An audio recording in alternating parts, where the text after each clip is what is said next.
I would like to call upon Renuka Shah, President of Jyotirmay Club, to initiate the event with her welcome address. Over to you, Renuka. Thanks, Kiran.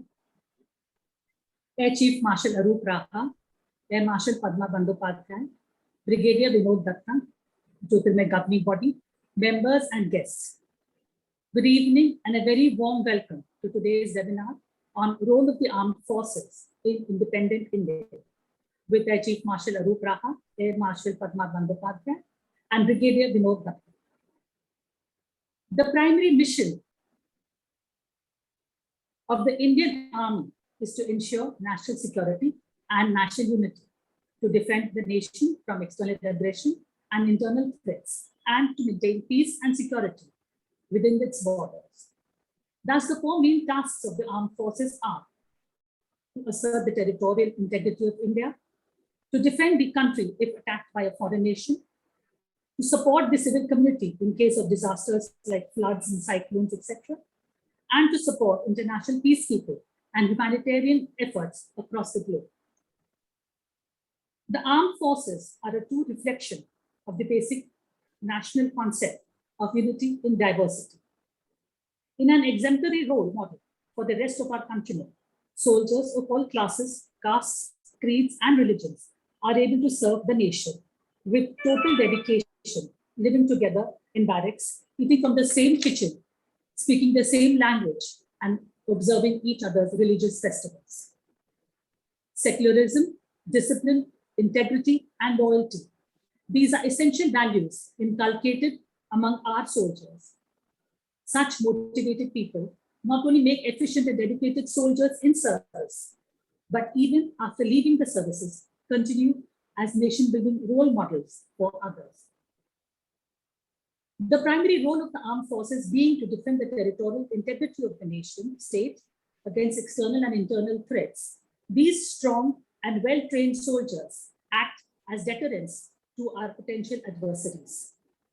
If this is achieved, developmental activities and nation building can be progressed without external hindrance. Territorial disputes with China and Pakistan require India's armed forces to remain alert and deployed along disputed borders around the years. The armed forces of India have established and sustained their credibility through dedication, sacrifice, professional competence, and operational effectiveness. And today, we are extremely honored to have with us three stalwarts from the Indian Armed Forces: Air Chief Marshal Arup Raha, Air Marshal Padma Bandyopadhyay, and Brigadier Arup Datta. Air Chief Marshal Arup Raha, PVSM, AVSM, VM, ADC, was the 24th Chief of the Air Staff. He retired as the CAS and the Chairman, Chiefs of Staff Committee in December 2016. He was commissioned into the fighter stream of the Indian Air Force in December 1974 after completion of training in National Defense Academy and Air Force Academy. He has to his credit 3,400 hours of flight, mostly on fighter aircraft. He has commanded a MGI-29 squadron and two frontline air bases. Having served in the Western and Southwestern commands of the Army as AOC Advance, he has immensely contributed in joint operations. He has commanded 2 operational air commands and served as the VCAS before he was appointed the CAS. He was awarded the PVSM, AVSM, and VSM by the President for distinguished service. Now, Air Marshal Padma Bandyopadhyay, PVSM, Padma Shri, AVSM, PHS, is the retired Director General, Medical Services, Indian Air Force. Her academic qualifications are MBBS from Pune University in 1967, PG Diploma in Aviation Medicine from Bangalore University, 1990, MSc University in 1994, and PhD in Physiology from 1995. She has awarded the PHS in 2005, PVSM in 2006, Padma Shri in 2020, AVSM in 2002, and the VSM in 1973, and the commendation by the Chief of Air Staff in 1982. Her landmark achievements are that both Flight Lieutenant Bandyopadhyay and Flight Lieutenant Padma Bandyopadhyay were jointly awarded the VSM, the first ever husband-wife team to be awarded at the SAVE Investiture Parade. She is the First Lady of the Armed Forces to have successfully completed Defense Services Staff College at Wellington, Nilgiris in 1978. She's also the first Indian lady to have conducted research in the IC Arctic in 1989-90, as well as the First Lady Air Marshal of the Indian Air Force and the First Lady Director General, Medical Services of the Indian Air Force. Presently, Air Marshal Padma Bandyopadhyay is providing primary health care to underprivileged and economically backward sections of society through telemedicine in the far-flung areas of Uttar Pradesh, as well as teaching the underprivileged children up to class 8 free of cost to improve their academic performance. Brigadier Vinod Datta has served the Indian Army at Senior Command, Training and Operational Logistics. He has served in insurgency areas in Kashmir and Northeast and has seen action in the Kargil War.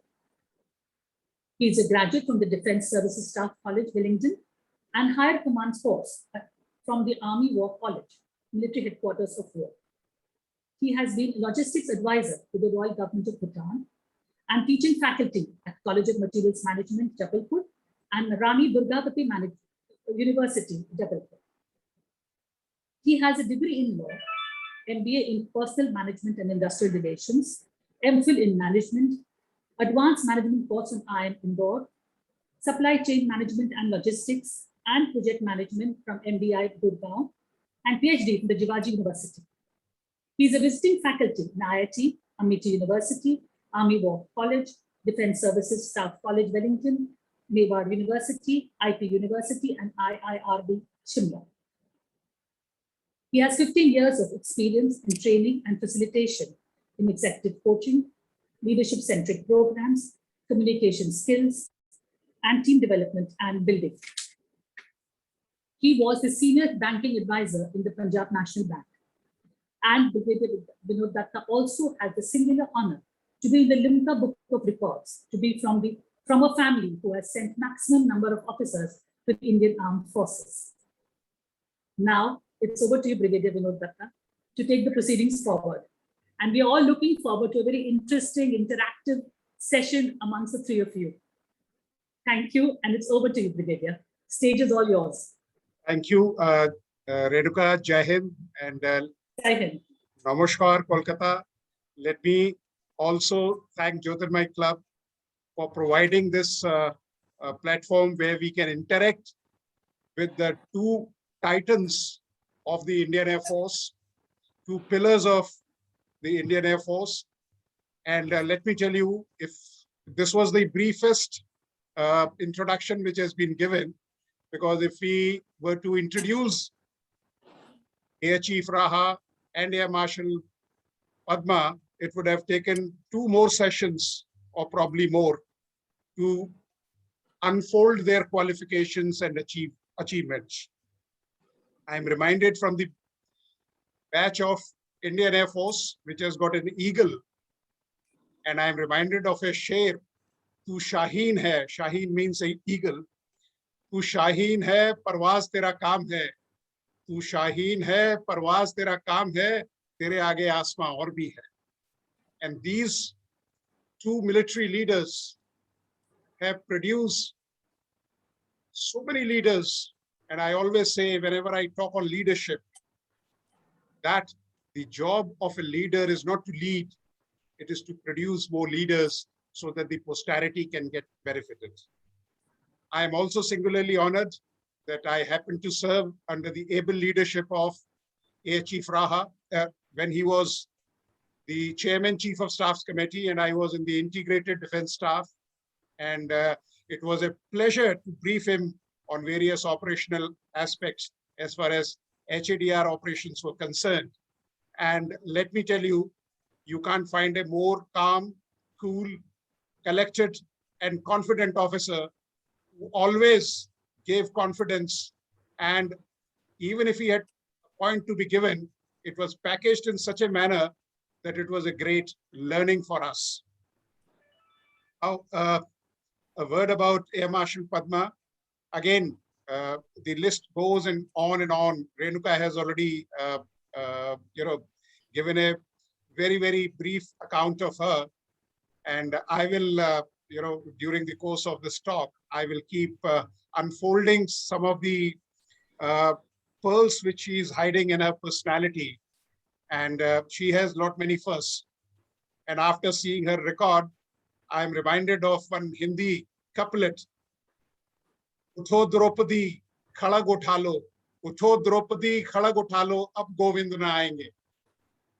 So she proved that yes, and as it is, and I see a very fair representation of women power in this as participants. I always feel that yes, the ladies are 9 times much more powerful than a gentleman, and that's why they are called Navdurga or Navavatar of the mankind. Now, without much ado, let me welcome Air Chief Raha and ask him, sir, you have spent say about 40 years in uniform, right from Sainik school days to the Air Chief. The journey has been commendable. And having served in the most competitive organization of India, what do you feel that the role of armed forces in India we can look at the backdrop of the geostrategic imperatives as obtained in the global levels? Okay, you want me to start? Yes, sir. Yes, sir. Okay, thank you very much. Good evening, ladies and gentlemen. My special greetings to all the ladies representing, women power in our society, and of course the young generation who are on this webinar for this special program related to the Defense Forces and the 75th year of India's independence. I would like to convey my appreciation to Jyotirmay Club, the organizers, the leadership, and of course, my special greetings to my senior Air Marshal Padma Bandyopadhyay. There is a lot to speak about her. She is one person who represents women power. She has broken many glass ceilings, and for her, she has actually been a true air warrior who has been, reaching the sky with glory, which is actually the Air Force's motto as such. And of course, Brigadier Vinod Datta, we all work together. So nice to be here on this platform. Now, coming to the question that you have asked me to answer, I'll go a little bit back into the history of India and then go on to what the armed forces are contributing now in a nation which is the second will be the most populous nation soon, and it is a regional power would in another 2-3 decades time will take its rightful place as one of the more powerful nations in the world. Well, first of all, we all know that Indian civilization, is one of the oldest civilization, most enduring, most peace-loving, and that civilization continues even now. More than 4,000 to 5,000 years back it started, and now it is still continuing to develop. It has contributed immensely to the world, humankind as such. Though we had many kingdoms and empires within Bharatvarsha, that is, where the civilization grew, and they did conquer each other to increase their influence. But I don't think there is anyone as such, any kings, any emperor from the Indian civilization who actually used the sword to extend their influence, strategic footprint across other empires, that is beyond Indian civilization. There's hardly an example for that. But our civilization, the Indian civilization, used, other means to spread their strategic footprint in all parts of the world, especially in our neighborhood. Okay, the culture, art, literature, dance, painting, science, medicine, mathematics, astronomy, technology, sculpture, everything.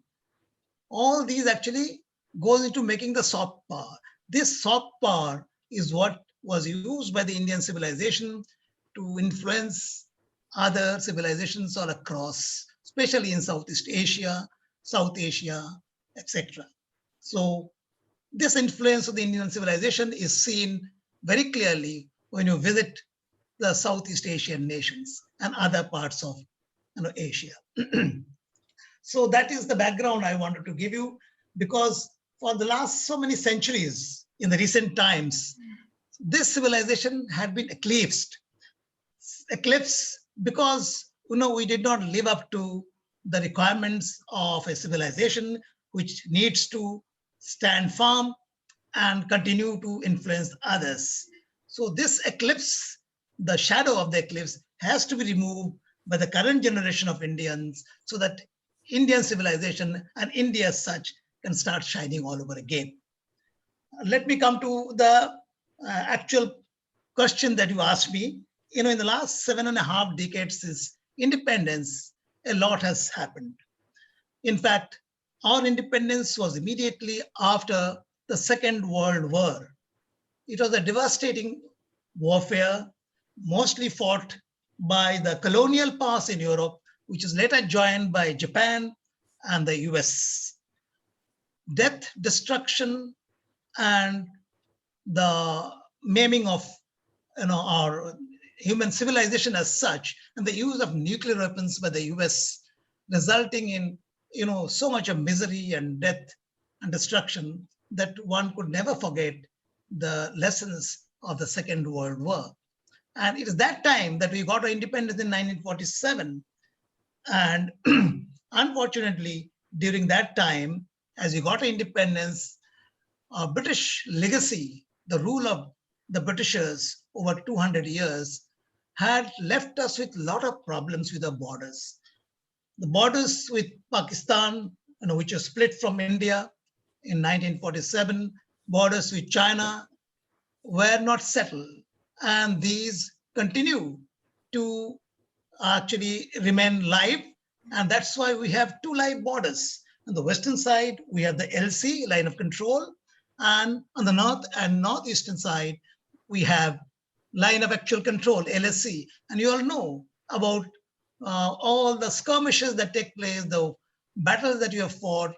And a recent example is the Galwan Valley in eastern Ladakh, and of course, Balakot, etc. And of course, in 1999, we fought the Kargil conflict as well.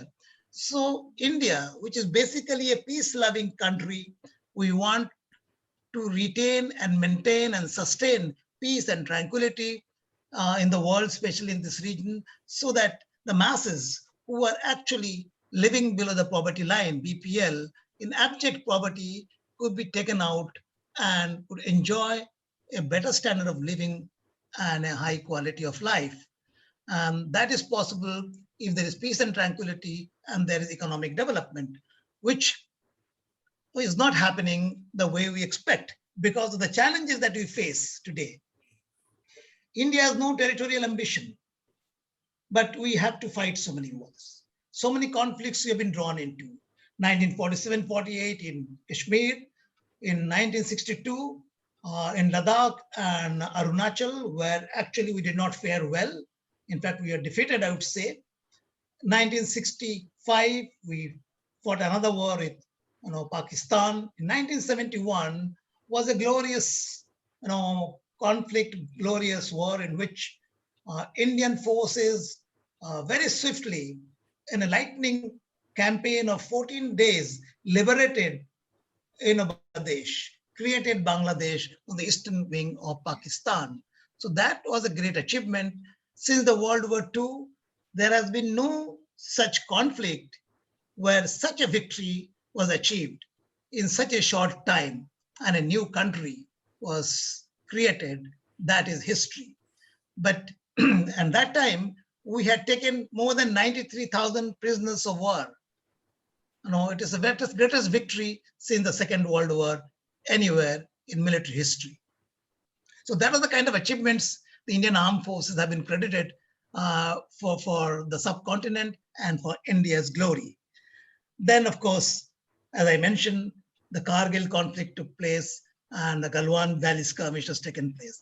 The threats are there. We have two collusive nuclear-powered adversaries on our western and north and northeastern borders. We have to prepare ourselves, especially in terms of hard power, the military power, and of course, total power, that is called comprehensive national power, which includes soft power, the economic power, as well as military power, that is hard power. Both these powers, soft and hard power, total comprehensive national power needs to be, we have to exploit them to actually influence the behavior of friendly nations, nations which are neutral, sitting on the fence, they're neither this side nor that side, and especially so are adversarial nations. So it's very important to have military power to tackle the situation, and of course, soft power in terms of economic power to influence others as well. So that is about the challenges that we have. But the latest challenge is in terms of the spectrum of threat. I'll just go briefly into that. As far as spectrum of threats are concerned, it starts with subconventional, which is actually terrorist threat, low intensity conflict, insurgency, and terror activities, etc. So we are being affected. We are the most affected country as far as terrorism is concerned, which is being sponsored by our Western neighbor with state support and their intelligence agency. So India is on the receiving end of terrorism that is actually been in various parts of the world. And now Afghanistan, you see what has happened with the return of Taliban, the terrorist elements, absolutely, the people are totally shattered there. The women, especially the children, and everybody is living in fear. And we know that it is going to give rise to more terrorist organizations being sheltered by them. And India will be one of the frontline states which has to, will be affected by such terrorist activities. So that is the first part. That is subconventional threat.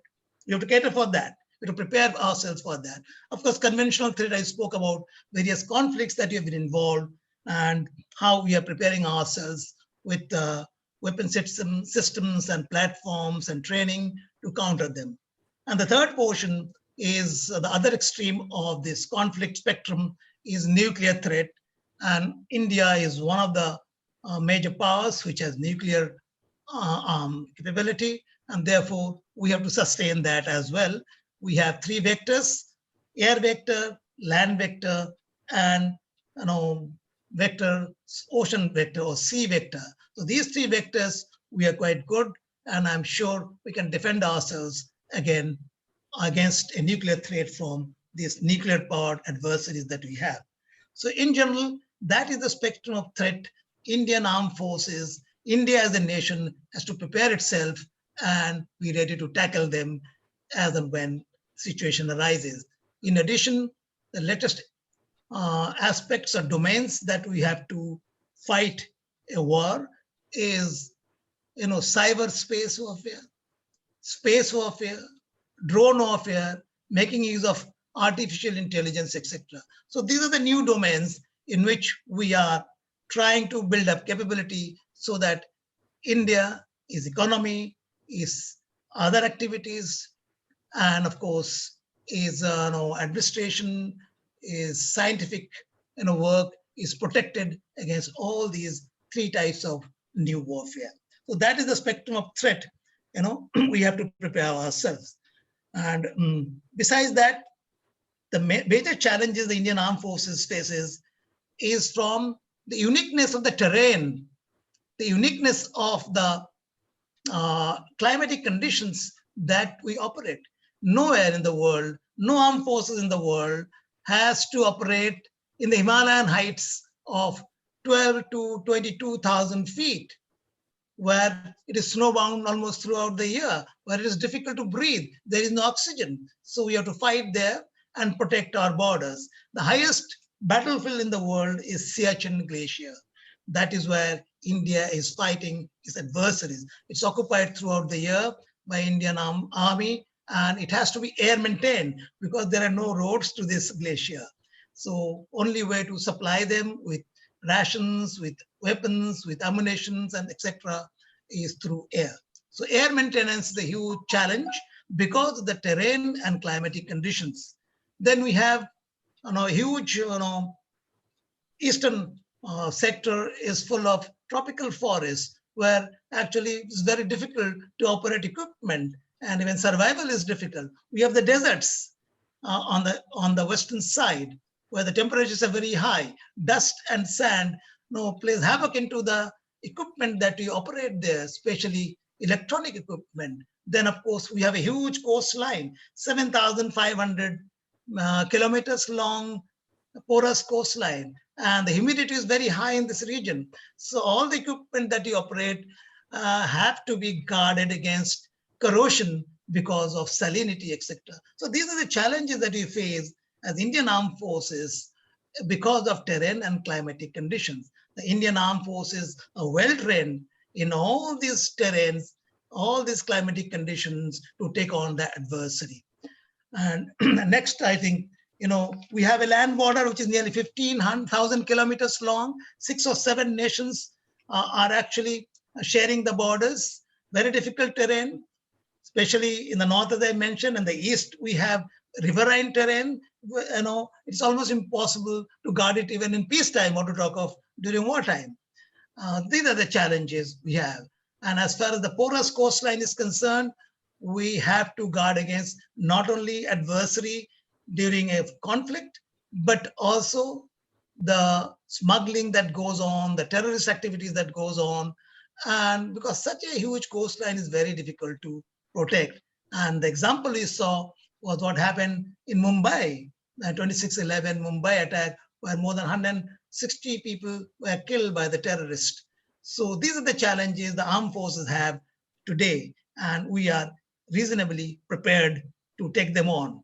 Then we have the Indian Peninsula jutting almost 2,000 kilometers into the Indian Ocean, the only ocean in the world which is named after the country which actually has the dominant position, the Indian Ocean. So Indian Ocean region is where we must have a strategic footprint.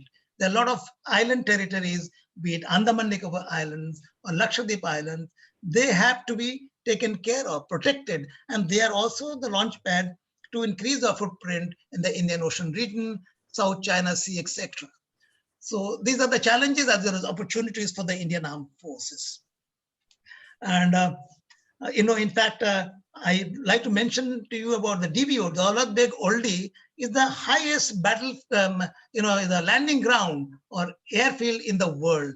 It is an altitude of nearly 17,000 feet, where you can't even survive without having oxygen under pressure. It's difficult to breathe unless you are acclimatized. I did land there once to see the difficulties that our people feel, the difficulties in which they have to survive and fight. And we land AN-32s and C-130. These 2 aircraft are from 2 different agencies, one from Russia, one from the USA.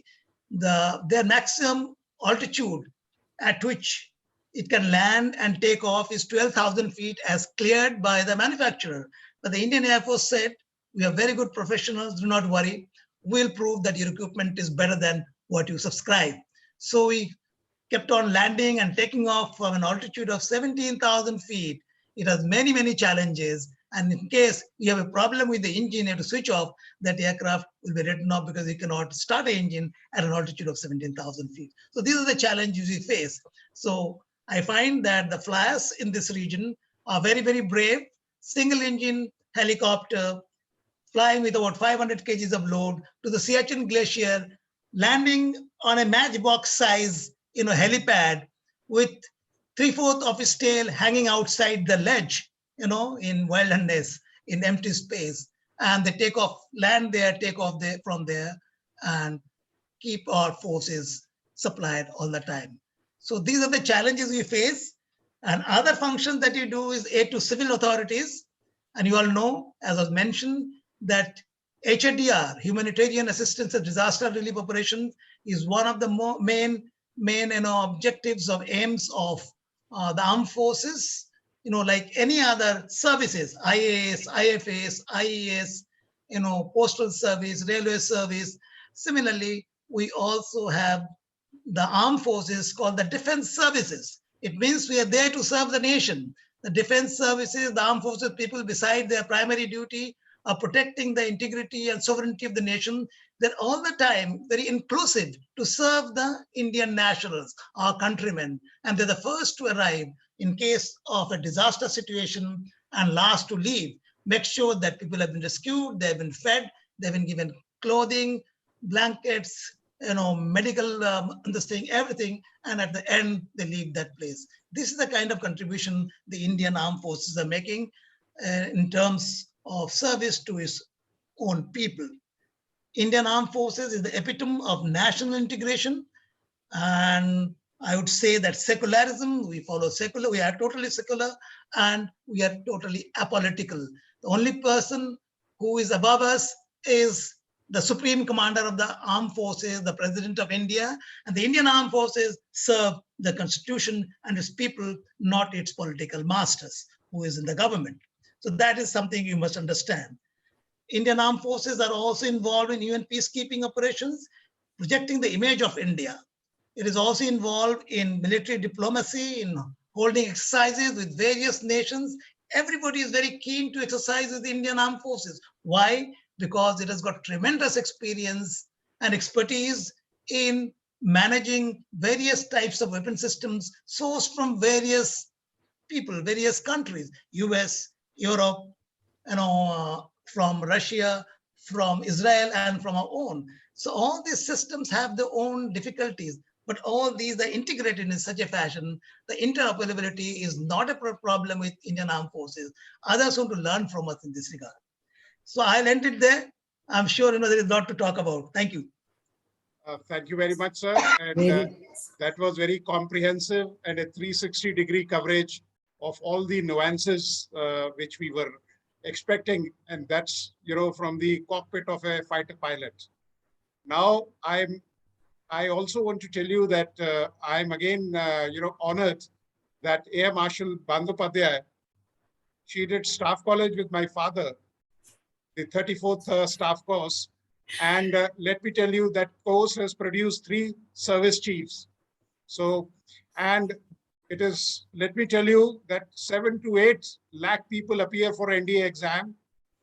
Only 300 are selected, 300 to 400 if you combine all the service cadets. And Air Chief Raha got the best cadet award, and which is not a joke, because having served in the uniform, I know how much hard work, dedication it requires. Now, we have heard about Air Marshal Padma Bandyopadhyay. You must have read n number of articles. You must have seen her on print and electronic media. Let me, tell that this gracious lady, she can be very comfortably equated with Queen Zenobia, Joan of Arc, who at the age of 17 and a half years led a French contingent. Queen Zenobia, she slashed the head of enemies, and she played football with that. That is the kind of grit and determination this officer has. And I will request her to just tell about her humble beginning. She comes from South. You see, many of us, you must be thinking that she's a lady from Bengal. She comes from a South, from a very conservative Brahmin family. And I would like to hear from her that how this journey, or how she changed the course of action, or she meandered her life to become a doctor in the Air Force, and the first lady doctor in the Air Force. Over to you, ma'am. Thank you. Thank you. Firstly, let me thank Renuka. Can you hear me? Can you hear me? Okay. Renuka, the president of Jyotirmay Club, thanks a lot for inviting me and all my friends. We are all the Shaktis. We are all the Navadurgas. So we are the real Shaktis, as he said just now. So I'm so grateful you're all here. And of course, I'm so honored to be here along with Air Chief Marshal Raha sir. Otherwise, it's not possible I'll be here. And my, what do I call you? You are my co-mate's son, isn't it? So with my co-mate's son. Now my journey, it was, as he said, it was very humble journey. I was born in the most, sacred town of India, that is Tirupati. All of you know about it, Balaji temple, isn't it? That's why I'm named as Padmavati. S stands for my father's name, Swaminathan. And luckily in South India, we don't put a caste name. So I'm S Padmavati. That's the end of the story. I grew up there up to about 3 years or so.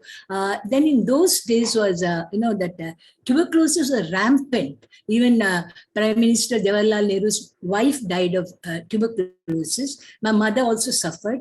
Not only suffered, she was very badly, she suffered.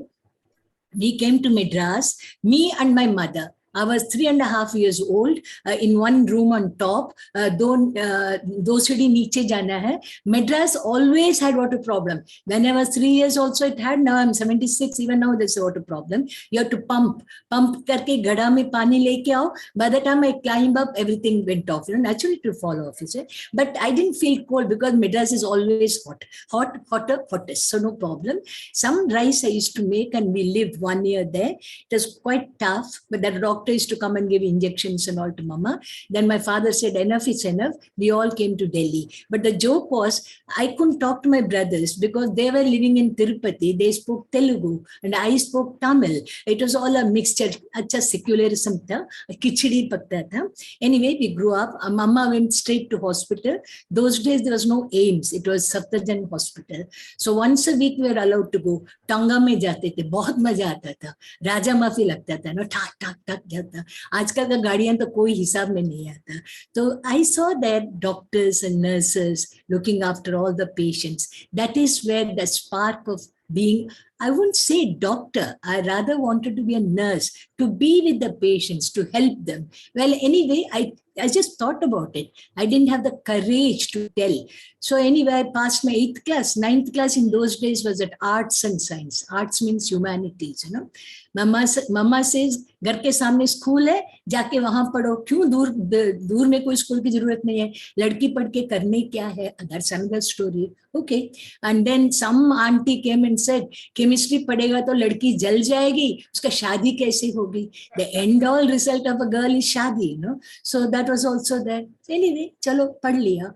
But unfortunately or fortunately, I taught Delhi board in humanities. That's the first time I learned I'm also intelligent, because nobody cared, जाते थे आते थे, कौन पूछा क्या पढ़ा, nobody bothered. I also didn't bother. हम तो खाना पका के स्कूल जाते थे, वापिस आके झाड़ू पोछा करते थे, हमें क्या मालूम था क्या होता है. Anyway, पास हो गया. Now my mother says, underage, you can't go to college. Delhi is very strict. Now क्या करेगा? Tailoring school जाओ. ठीक है जी, telling school. These are the क्यूआर्स फॉर मैरिज, तो वहां एक पंजाबी टीचर थी. मुझे हिंदी बोलना नहीं आता था. मैं फौज में आके हिंदी सीखा. हम तो तमिल बोलते थे. Everything was Tamil medium. तो गए तो टीचर बोलते तुरपाई. मैंने कहा तुरपाई क्या होती है भैया? मैं ऐसे ऐसे देखता था, समझ नहीं आया. हेमिंग. Next bobbin. पूछने पर हमने कभी मशीन तो देखा ही नहीं था. She used to make fun of me in Punjabi, but now I know what she said. At that time, I didn't know. I was very angry because I was a very small, young girl, full of dreams. Koi bolega, you're useless. It hurts your heart, If मुझे अब कोई बोलेगा तो मैं कभी कुछ भी नहीं होगा, हंस के छोड़ देगा. But I felt very bad. I said nothing doing. I folded the paper and put it on a table. I said namaste, the one Hindi word I knew, and वापिस आ गया. Amma felt very bad. क्या होगा इसका? शादी कैसा होगा? End result is शादी, Anyway, now I got courage to tell my father I want to become a doctor. The another reason for my doctor is, जिस घर में हम लोग दिल्ली में रहते थे, सामने लेडी हार्डिंग मेडिकल कॉलेज था. उनका प्रोफेसर था उन दिनों में medicine. You all know it. The iconic cardiologist of India, Dr. S. Padmavati, who passed away last year. Wonderful physician, wonderful cardiologist. I don't know when we'll get somebody like her.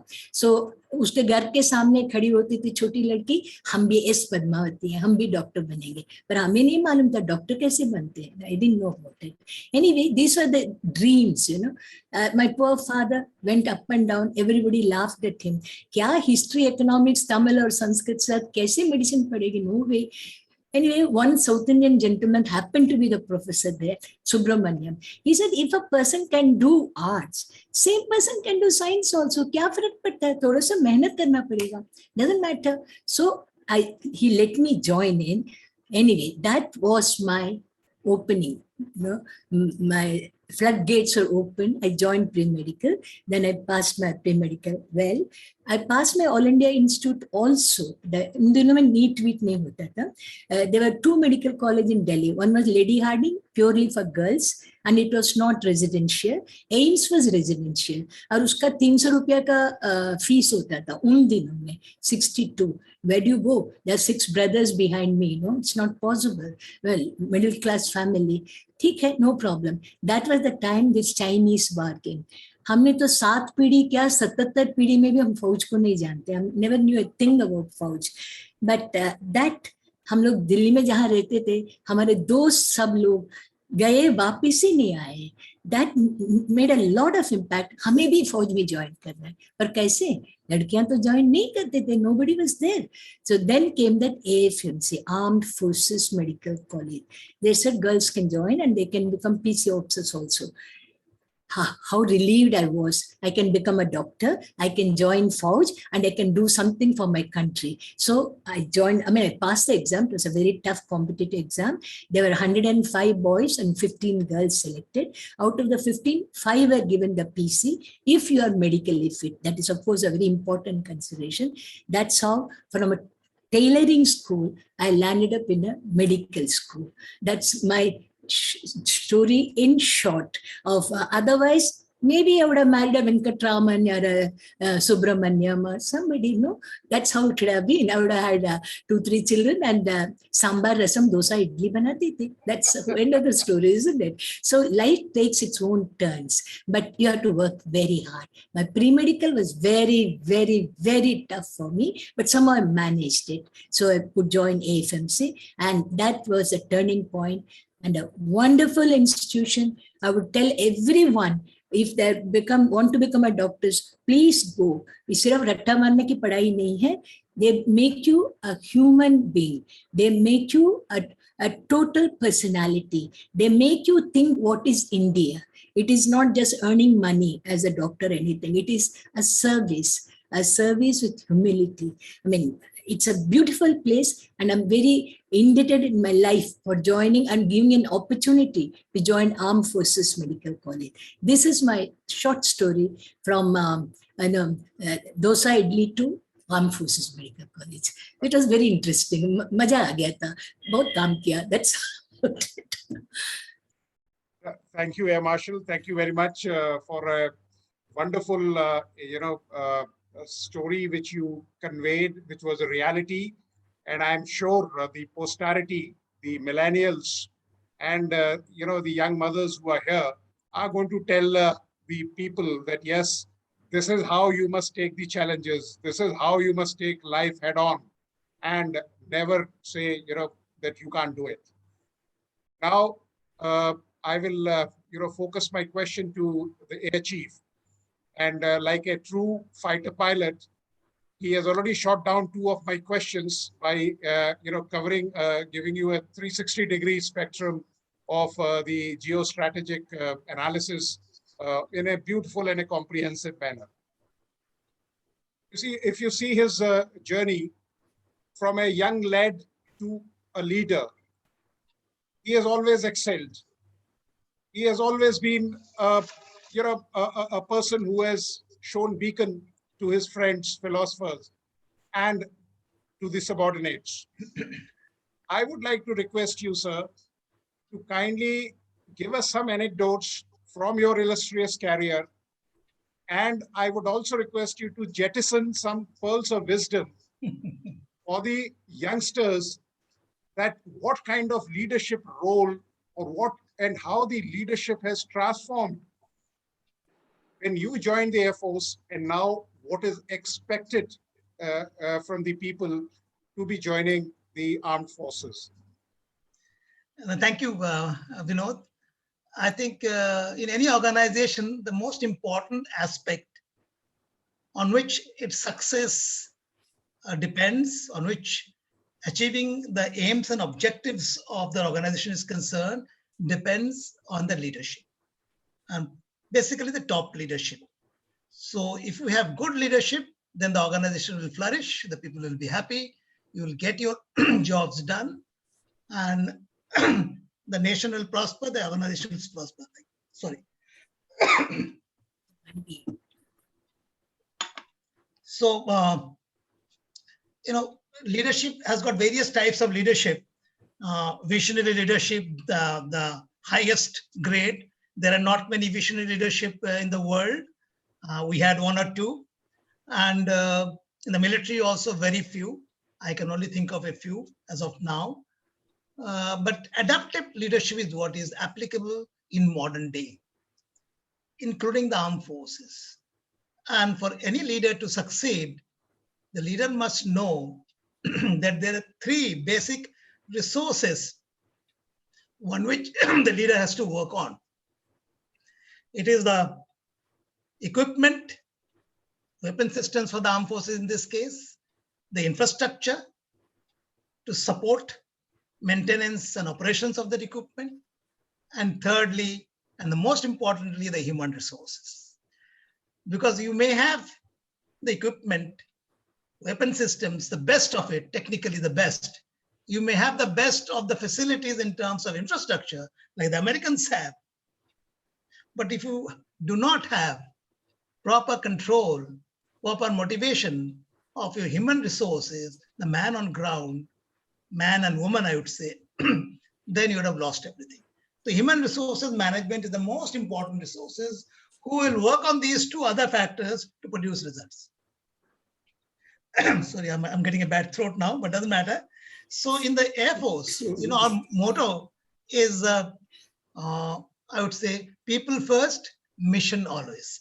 That means your tasks are already cut out. You know you have to achieve those tasks. But who is going to achieve those tasks for you? The human resources, the air warriors who are with you. So that's why it's called people first. Look after your people if you want the results. Similarly, a leader must know how to lead from the front. In the armed forces, it is always so. You lead from the front. You see the example of the Kargil war. Very young officers leading the charge, almost an impossible target to recapture in those icy heights, climbing steep peaks of almost 40, 45 degrees slope, and exposed to the firepower of the enemy.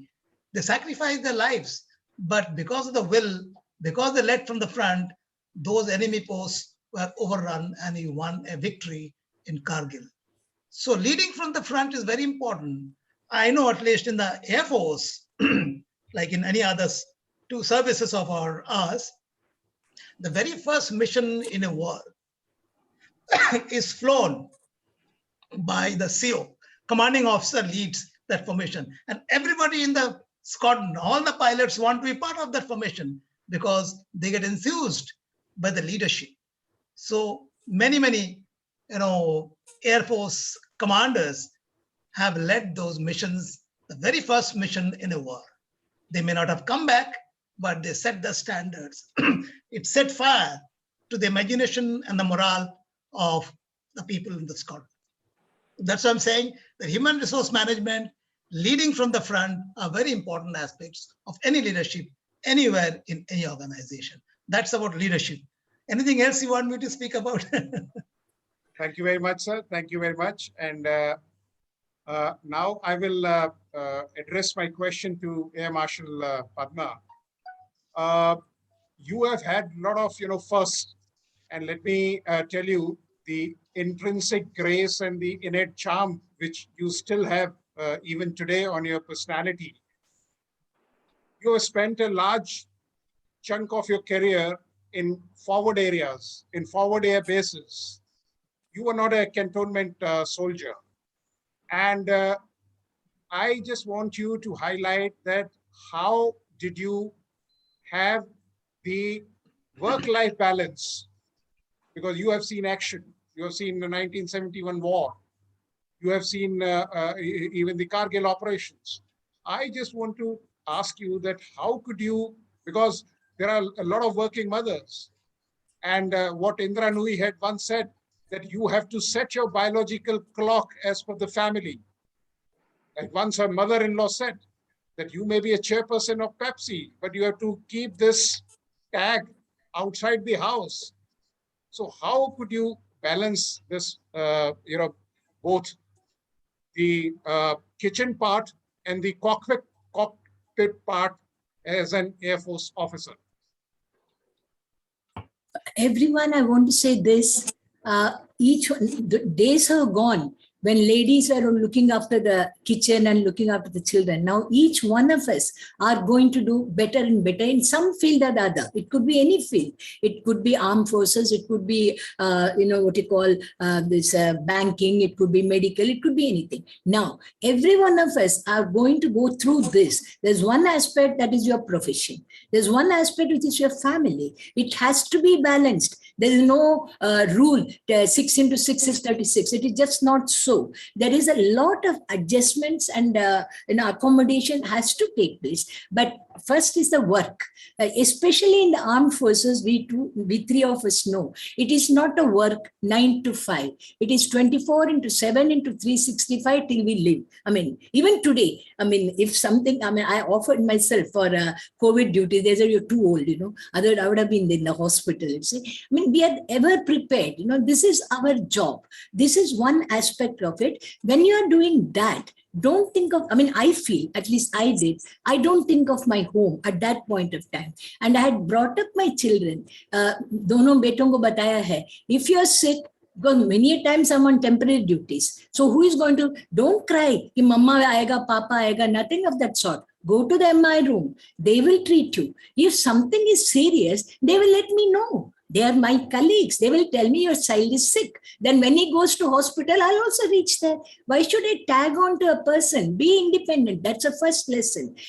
मैं कुछ emergency में चली गई, flying emergency में, खाना नहीं पका, so what? You are not going to die of hunger. Go to the mess. Sign, eat. That's all about it. Simple. You have got all provisions. Why do you keep trying कि वो बच्चे के लिए ये नहीं क्या, बच्चे के लिए वो नहीं क्या? बच्चे को independent बनाना पड़ेगा.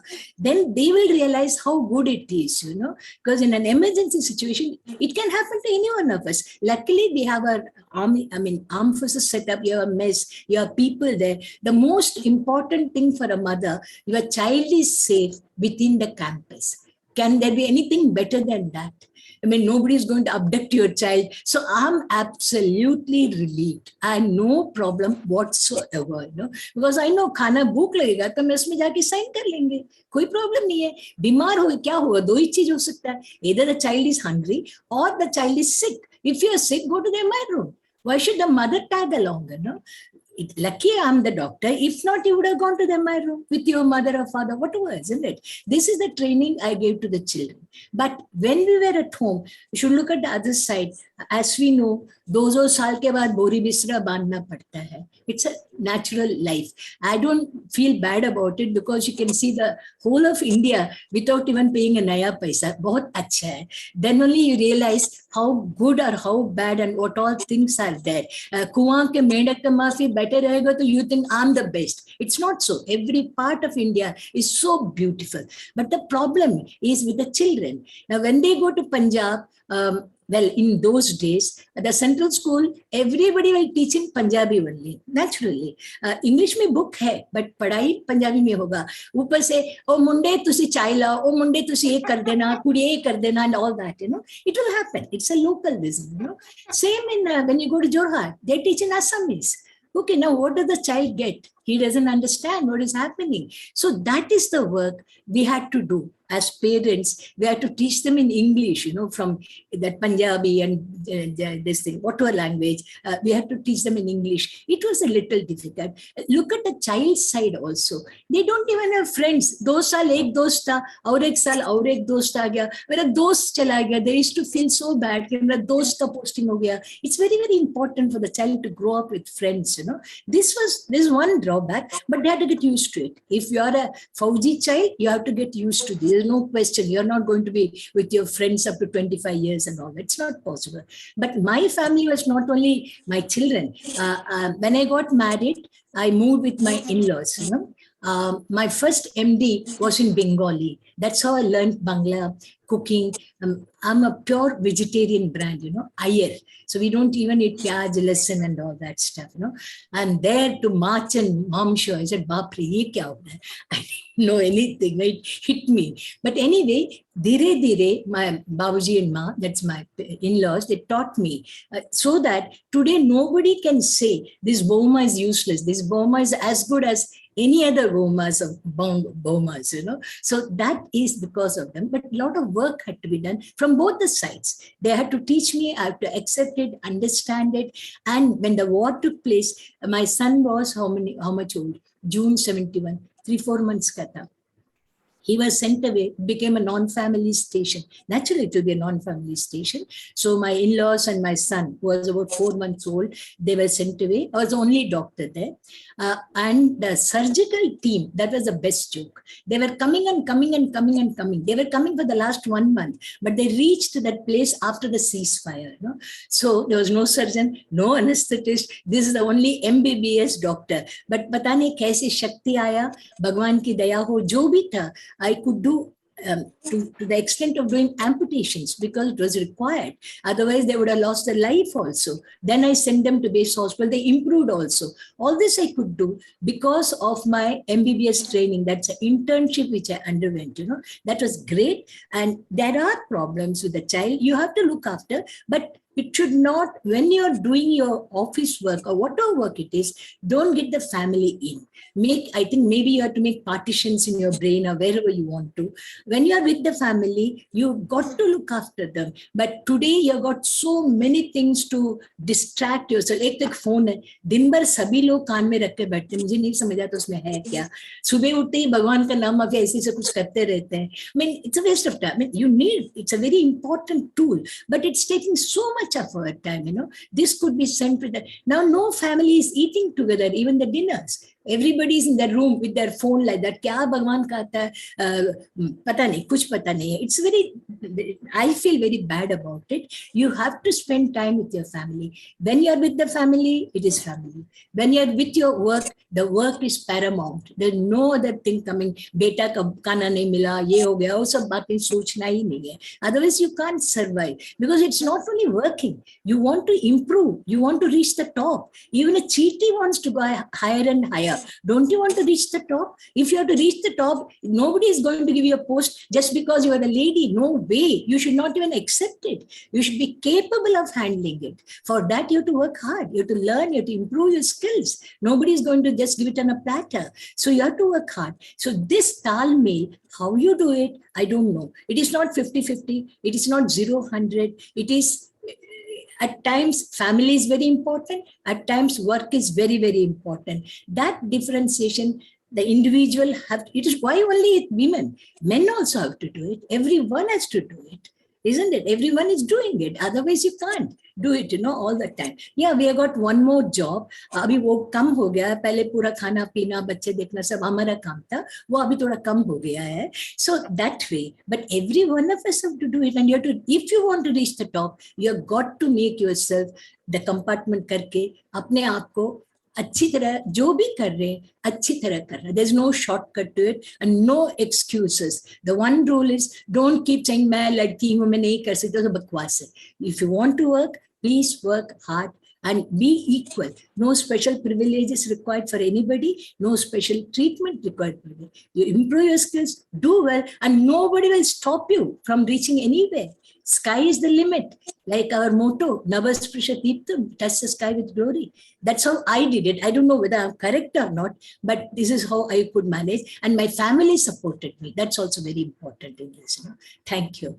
Thank you very much. Since we are all soldiers here, and I was given an hour's time with Renuka's permission, can we, I will in fact request Renuka if there are some questions from her side or from the audience, because I see a very, very immersive audience here who are glued and who are enjoying every bit of it.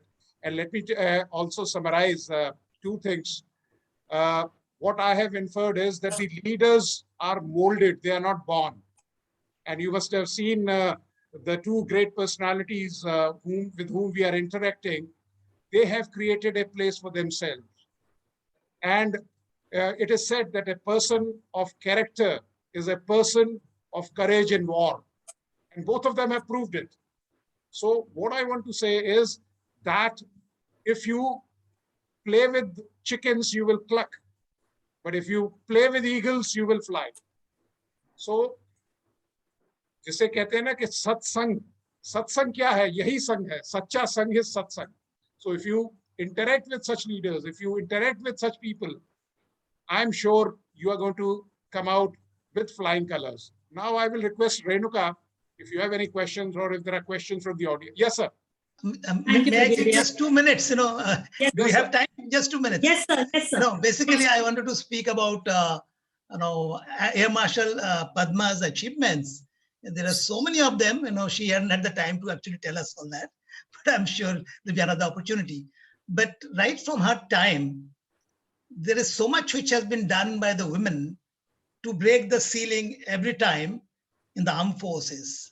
You know, not only being doctors, later on they join as officers in various branches, administration, logistics, law, etc., accounts, and finally to flying. They started flying transport aircraft, helicopters, engineers, and then now we have women flying the fighter aircraft. Recently, in one of the Calcutta Ladies Club function, two of these women fighter pilots, along with Air Marshal Padma, was there to speak to the ladies. And so that is how you are breaking the ceilings and breaking the barriers and empowering yourself. That is something we need to remember, and we can always achieve that. All women can do it. A second thing is that one of the people, I think her name is Shamasri, if I'm not wrong. She's also one of the people who is attending this webinar. Her brother, Colonel Anando Sen, is my coursemate, 44th NDA. He recently died of COVID. And when I came to know, I was quite shocked. And I just wanted to convey my condolences to the family. And, it's very difficult times in COVID times, but definitely all of us are with him. He was a very good friend of mine in NDA, as in Charlie Squadron, and he was in Bravo Squadron. So we are together for 3 years. Thereafter, he went to the Army, I went to the Air Force. We didn't meet often, I would say, but this sad loss is something I always remember. Okay, thank you very much. Thank you. Thank you, sir. Thank you so much. I am his sister-in-law, his brother's wife. I'm Shamasri. I'd just like to ask a question or two. Now, as leaders of repute, how well could you motivate your children as they have such accomplished career, both Air Chief and Air Marshal, both of you? Please, this are questions for both of you. Okay. I think I request Air Marshal, my senior actually, she is. She must answer first. No. I'm still confused. She calls you sir, Air Chief. Okay. Right. You're talking about our children, my children. Yeah. Yes, sir. Okay. We have two children. Younger one is a girl. She studied all over the country in various central schools and Air Force schools, but she never left us. she always wanted to accompany us. So that is something, I think that was a strength in her character, that she could survive in any circumstance. And she did well. She studied in Delhi Lady Sri Ram College, economics. And then she went to Delhi School of Economics. And while she was doing her PhD, she was absorbed in Indian Economic Service. She's in Delhi. She's the finance ministry, looking after, policy planning, implementation, and institutions that is there under the finance ministry, like this RBI, SEBI, etc. So she's enjoying her work. Recently, I visited Delhi to just stay with her for a few days, and she's married to a doctor who's become a management guru, and now they're spending their time together in Delhi. So my daughter, I'm very proud of, because I never had to spend a single paise for her education. She always won prizes, she always won scholarships, and she always came first in her class. That is something special. Like father, like daughter. We are really proud, actually, of her. My son is elder. Similarly, he also went all over the world and the school, and the country as such. Even we are in Ukraine for 3 years, where they studied in British International School. They survived, in those difficult circumstances. And then, obviously, the exposure to the type of grooming that they had in the armed forces made them very strong. So my son actually wanted to become first an engineer, then he wanted to become a statistician based on the inputs from his peer group and family, friends, etc. But finally, he chose to become a pilot. When he did his 12th class, I brought the NDA form and said, Atanu, please sign here, because you should join the NDA as an Air Force cadet. He said, Papa, there is one person in the family already. That is enough. So finally, he joined actually the Civil Airlines. He's doing very well. He is with Go Air, one of the senior most captains, though he's not very old, but he is doing quite well. So that is the story of my children. I have a grandson from my son's side. They're married. So we are having a nice life now, post-retirement. Thank you. Thank you. Yeah, Marshal, Padma, would you like to add something? Yes, madam, because we do that Bharat Darshan, our children have to work much more harder than us, Luckily, sir's children also did very well. My children also did very well. I'm very proud of that. Nahi to bahut dukh hota hai. The elder one passed out 12th class, then he got into AIMS, then he did NIMHANS MD Psychiatry. That's a world-renowned college in Bangalore. No? He's a psychiatrist here with his own practice, and is running many NGOs and all that. Second one is again 12th class, very central school, no big schools. Then from there to IIT Kanpur, and no coaching, mama papa's coaching, that's it. Okay. Coaching का बहुत मुश्किल होता है, कहाँ हम forward area से coaching भेजेगा, it's not possible. From there to he is settled in USA at Seattle. They are all doing very well. My daughter-in-law is a gynecologist. This doctor's wife is a doctor, and son's wife is a French telecommunication engineer. So we are international now, very happy. So from, it's nice. Everybody is same. That's what we actually find. हम सुबह coffee पीते हैं तो orange juice पीते हैं. There's hardly any difference. It's all the same, but we keep dividing ourselves. That's unfortunate. We're a very happy family. I have 3 grandsons. Who are named after Mahabharata. Elder one is Arjun. Second one is Madhav. And third one, the American child, the Indian child in America is Sanjay. So I don't know whom the fourth one, if it is what name I have to give. So they're all very happy. Everyone is happy. And that is the strength which we get. The children are well settled and nothing they have to do. You feel very happy. Other strength aa jata apne aap mein. So very proud parents and very happy. That's it. But lot of work we have to do. It's not like sending children to school. 2-2 साल में तो book बदलते हैं. Luckily, thank God, Central School में एक अच्छा चीज है, वर्दी एक ही है और books एक ही है. No, seriously. Now, I also like young mother. Everybody is na convent में पढ़ाना, but अच्छा English आएगा and all that. Naturally, I'm from a Tamil school. I always wanted to be the convent educated, So in Bangalore, I put the elder one in convent. You see. Frank Anthony Public School. Everything was very fine. But we went to Punjab. Now there is no school there. No Frank Anthony. They said nothing doing. Central School they won't give because we are not from Central School to Central School. Fine. So there was a girls' school, some Sacred Heart or something. They said you have to have an elder sister to put this child in. उन दिनों में they were asking 20,000 rupees. उन दिनों में, that is 73 or something. Today तो how much it will be, I do not know. हमें तो 20,000 to कितना साइफर लगता है वो भी नहीं पता. Nothing doing. So I said back to Central School. This poor child of 5 years had to travel to Barnala, about 75-80 kilometers in a 3-tonner in the summer and winter of Punjab. Then he got a seat in a place where we were. Then I held my ears. No more of this convent. जो पढ़ेगा अपना Central School पढ़ेगा. And that's all about it. Thank you. It's great to have the Central Schools. Good. Now, I just wanted to know that how does an army officer react to using force against Indian citizens in times of local disturbances? What goes on in the psyche of the soldier? You mean that what is the reaction of armed forces officers to the When problems that he you has to see in the use society? force, when he has to use force against the Indian citizens in times of local disturbances. Okay. Right. Yes, I think, you too also answer. please. Brigadier Vinod will be the right person to answer that. Yes.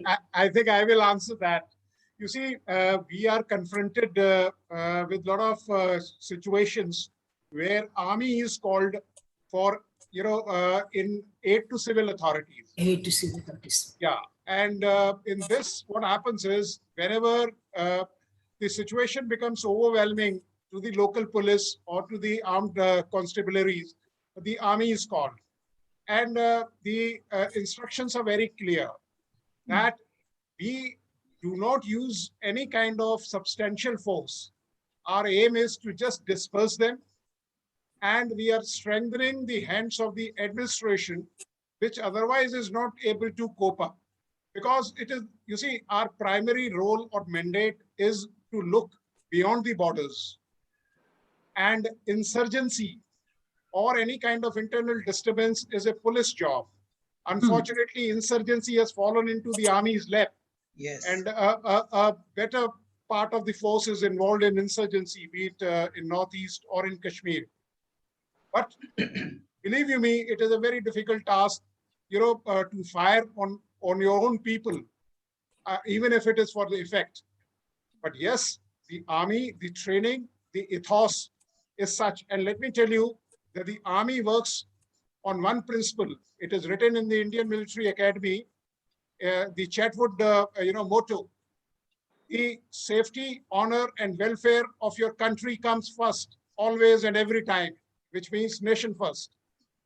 Nation first. Yeah, the safety, honor, and welfare of your men you command, when we say men, it includes women also, comes second. So to look after your subordinate staff is very, very important. Your own safety, your own ease, your own comfort as a military leader will always come last, always and every time. So if you follow this principle anywhere, whether it is in your family, whether it is in your military leadership or in corporate leadership or political leadership or academic leadership, I'm sure you're going to come out with flying colors, and it has been, tested for centuries. So my humble advice and takeaway is that we must follow this credo, this principle, or this writing on the wall. Nation first. Nation first. May I just add a small anecdote on this? Yes, please. If there is Yes, time. please. Okay. Renuka ji, this is, in 2016, you all know that there is a huge disturbance in Haryana. The police itself had revolted. They had deserted, and they are actually looting and involved in all sorts of nefarious antisocial activities. The administration had collapsed without the police. So I remember as the chief of the air staff as well as chairman chief of staff committee. So there is a meeting held by the highest officials in the government, ministers, advisors, secretaries, and basically the army chief and the air chief.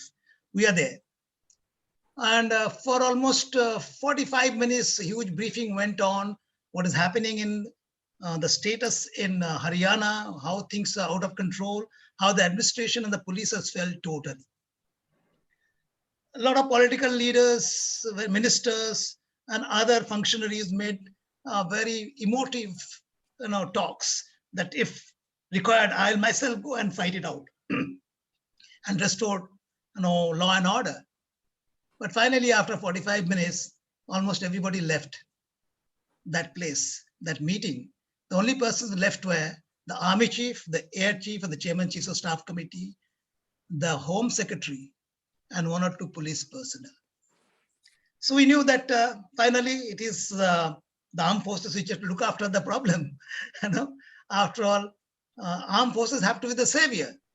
So in this case, what we decided, I told them as the air chief that we will position helicopters.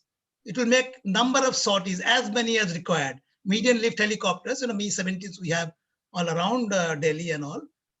So we'll get them across within 2 hours time, and you fly as many sorties as required to position the military as well as the CRPF, Central Reserve Police Force, because all the roads are dug up and cut. Nobody could move. And you couldn't use a vehicle. So what happened thereafter?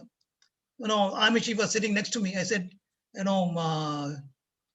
he's my course mate. So I told him just one thing. These aircraft are there. We'll operate throughout the night, as many sorties as required. But I suggest this is a job of the police. So therefore, first we should airlift the police forces. Let them make the presence felt in terms of the CRPF. Then the army will go. Army will show itself and bring back law and order if the things are still not under control.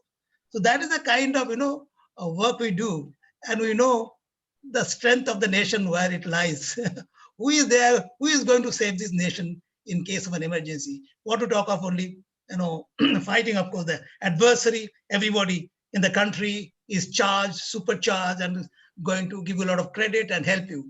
But in law and order situations in the country, be it CT, counter-terrorist operations, counter-insurgency operations, failure of law and order, or the police has failed, once again, it is the military which comes into play. Thank you. This is a badge, ma'am. Air Marshal Padma, Central School, Fort William, Kolkata. I studied there also. Oh, good. ধন্যবাদ That's ঠিক very আছে খুব ভালো আছে ভালো আছো ঠিক I have so many questions to ask, but everything good has to come to an end. And now, so I'll have to call upon Kusum Mahanka, our Vice President, to propose the formal vote of thanks. Good evening, members and guests.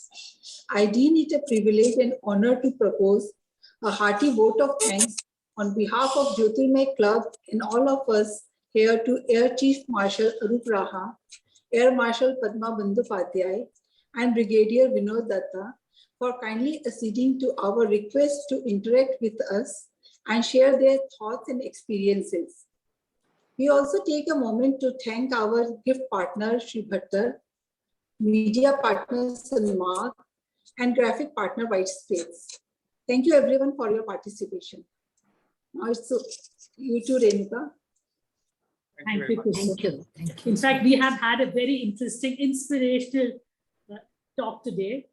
And yes, Air Marshal Padma, from docilely to, I want to say one thing. yeah, Sir, that is Air Chief Marshal Raha, sir, is the architect for the women pilots, fighter pilots. oh, So I'm thankful to this for is the the last. Mutual Action Society. Yeah. now. It was his tenure, he got them in, Absolutely. otherwise it was not possible. And nearly 40 years I was fighting. There is no difference, no difference. I mean, you can't, a lady cannot be a sumo wrestler, we are not talking that. But a pilot, it's a machine. You should know the way to operate it. There's nothing, I mean, if a man can, if you trained, it can be done. It is not that every girl can do. I also went for fighter flying, but I'm unfit. The my 5 feet 2 inch kam nahi liya. Khatam kahani. That is a separate story. If you are medically fit, then what is the difference? Nobody accepted this view. Kitna paper likha aaye, main 10-15 paper maine likh ke bheja hai. One line they will read, they will say, women are 40% lesser than men. So what? I mean, if there is somebody who is better in that category, why can't they be fit? There will be few who will fit into that. Not everybody. I'm not saying everybody. Similarly, every man also cannot become a fighter pilot, isn't it? So why not? So this opportunity, this name for Indian Air Force is because of sir. Thank you so much, sir. Thank you. I'm Thank so you, proud. thank you for I'm giving so us happy. people After like so many years it happened. Maji. Thank you, dear. Thank you. From Italy dosa to stethoscope, from tailoring to medical. You are truly an inspiration to all the women here. Thank you Thank so you, very dear. much. In fact, our members in Jyotirmay are delighted to have you, Padmaji, and you have become an inspirational story for them. Thank you so very much. You must Thank see you the very much. picture Yes. of C-130 landing at Developed Day Goldie at 17,000 feet. I don't know if you can see it or not. Yes. Yes. Okay. Oh, Yeah, that's yes, I can see it faintly, not very too clear, but yes. Not very clear. Yeah. You can here is send us the aircraft. video. Hey, Chief, you can send us the Okay. video. I'll send it send to me you. the video. Okay. Yeah, you send me the video. Right, Chief. right. Thank you. Wonderful. Okay. Thank you so very Bye. much for All the spending best. your valuable time with us. Thank you, sir. Thank you once again. Thank And you. friends, our Thank- next event is a FAP-TM series event, which is Raise Your Vibrations with Sound Therapy by our member Rajkumari Saharia, who's a sound therapist, on the 31st of August at 4 p.m. So till we meet next, stay healthy, stay safe. Namaste and Jai Hind. Jai Hind. Jai Hind, and thank you so much. Thank you, Padmaji. Thank you very much. Balo Thank you, Dako. Brigadier. Thank you, Brigadier. Thank you.